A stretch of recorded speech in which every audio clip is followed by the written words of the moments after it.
Pourquoi est-ce que nous considérons que notre enfant qui est minuscule, que nous aimons profondément, comment ça se fait que par moments, notre cerveau l'interprète comme un ennemi, comme un mammouth qui nous courrait dessus et qu'il faut absolument soit attaquer, soit fuir. Va dans ta chambre, j'en peux plus. Eh bien, ce qui se passe, les scientifiques d'aujourd'hui ont pu l'identifier. Ils ont regardé ce qui se déroule dans le cerveau d'un parent. Et donc, sous l'IRM fonctionnel, on met le cerveau du parent sous l'IRM fonctionnel et on lui passe des images d'enfants.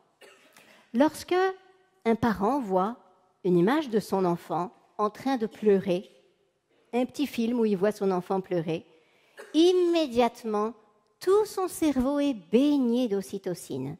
Et les zones du caretaking, c'est-à-dire de « je prends soin de », s'allument.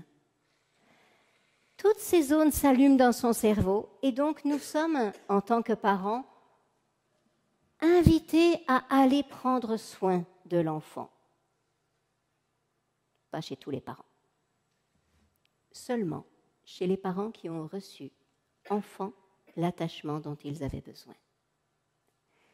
Quand un parent, lorsqu'il était enfant, n'a pas reçu l'attachement dont il avait besoin, lorsque, enfant, il était rejeté par ses parents, lorsque ses parents n'écoutaient pas ses émotions, lorsque ses parents n'avaient pas le temps de jouer avec lui, de l'embrasser, de le câliner, lorsque les parents ne voulaient pas le prendre dans les bras, eh bien,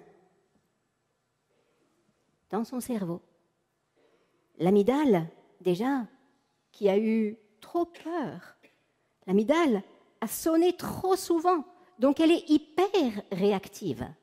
Donc on voit, la petite amygdale, elle est souvent plus grosse et elle réagit plus vite que celle de quelqu'un qui, enfant, a reçu le portage, la tendresse, l'accueil de ses émotions de la part de ses parents. Lorsque l'enfant n'a pas reçu l'attachement, les récepteurs d'ocytocine diminuent dans son cerveau. Il y a moins de récepteurs d'ocytocine. Lorsqu'un enfant a été blessé dans son enfance, maltraité, c'est inscrit jusque dans ses gènes. Avant, on pensait que le code génétique, il était inscrit pour toujours. Maintenant, on sait que ce n'est pas vrai. La maltraitance va altérer les gènes, diminuer la taille des télomères. Les télomères, c'est ces bras des chromosomes.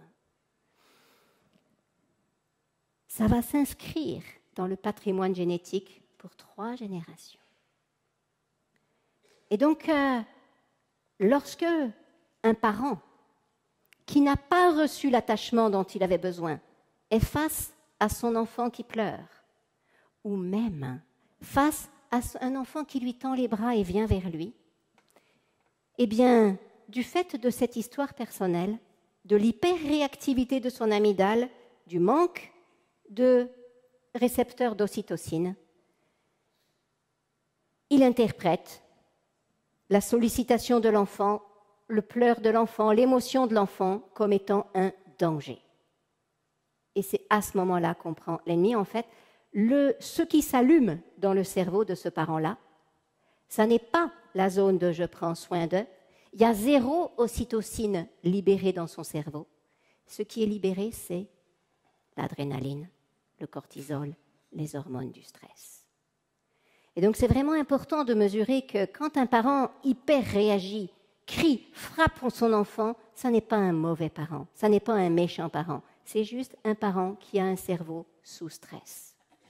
C'est un parent qui a vraiment besoin de prendre soin de son amygdale et de restaurer les capteurs à ocytocine, parce que ça se restaure.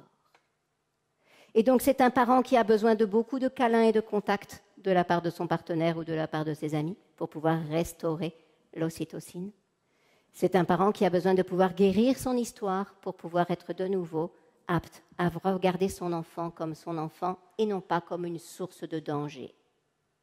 C'est un peu comme si, quand notre enfant réagit avec des pleurs, quelque part, ça nous rappelle quand nous, on avait cette souffrance, et en même temps, on est porté vers et en même temps, c'est la panique parce que j'ai été rejeté dans mon enfance, donc si je m'approche, je vais encore être rejeté. C'est la peur du rejet qui nous fait crier sur nos enfants. Nous ne crions sur nos enfants, nous ne crions jamais sur nos enfants parce qu'ils ont fait une bêtise. Nous ne crions jamais sur nos enfants parce qu'ils se comportent mal. Nous crions sur nos enfants parce que nous ne savons pas gérer notre cerveau et parce que nous avons peur du rejet. Nous avons peur d'être encore une fois mis à l'écart, comme nous l'étions quand nous étions petits. Une expérience, des psychologues ont installé 2 écrans vidéo et proposent à quelqu'un de jouer à la balle avec les 2 ordinateurs. Concrètement, c'est un jeu tout simple. Je clique et ça envoie la balle à un ordinateur. L'ordinateur A envoie la balle à l'ordinateur B et l'ordinateur B m'envoie la balle. Et on joue comme ça tous les 3. Toc, toc, toc, toc, toc, toc. Le gars, il est prévenu de ce qui va se passer. On lui dit qu'à un moment donné, les ordinateurs vont se mettre à jouer ensemble. Il le sait. Avant, on lui a fait faire un test pour voir son niveau de confiance en lui. Il joue. Et puis quand les ordinateurs commencent à jouer tout seuls, au bout de quelques minutes, il perd confiance en lui. Vous vous rendez compte ? Au bout de quelques minutes, quand 2 ordinateurs nous excluent, on se sent diminué, dévalorisé, on perd confiance en soi. Vous imaginez le nombre d'ordinateurs qui jouent sans nous ? Le nombre d'humains qui ne veulent pas jouer avec nous, le nombre de fois où notre maman n'a pas voulu jouer avec nous, le nombre de fois où on s'est senti en désarroi.